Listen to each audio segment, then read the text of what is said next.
Welcome to our channel. Today we how to log into Merrill Lynch Mobile Fast Access step by step clearly. Open your mobile device and locate the Merrill Lynch app on your home screen. Tap on the app icon to launch it. Once the app opens, you will see the login screen. Enter your username in the designated text field. Next, tap on the password field and input your password. Ensure that both entries are correct to avoid login errors. If you have forgotten your username or password, tap on the respective links below the login fields for assistance. After entering your credentials, look for the login button. Tap the login button to proceed. Wait a moment while the app verifies your information. If your credentials are correct, you will be redirected to your account dashboard. For added security, you may be prompted to verify your identity through multi-factor authentication. Follow the instructions provided on screen to complete the verification process. Once verified, you will have full access to your Merrill Lynch account. If you experience any issues, check your internet connection and try logging in again. You can also refresh the app by closing and reopening it.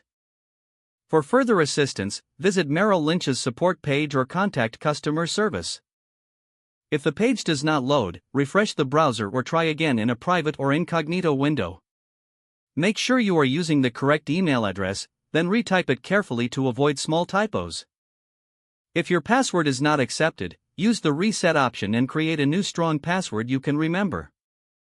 Check your spam folder for verification or security emails, then complete any requested confirmation steps.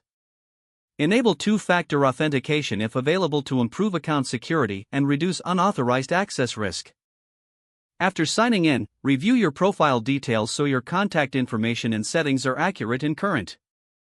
If you see an error message, note it down and try again after restarting your device and internet connection. Log out when you finish, especially on shared devices, to keep your account and payment information secure. If the page does not load, refresh the browser or try again in a private or incognito window. Make sure you are using the correct email address, then retype it carefully to avoid small typos. If your password is not accepted, use the reset option and create a new strong password you can remember. Don't forget to like this video and subscribe to our channel for more step-by-step tech guides.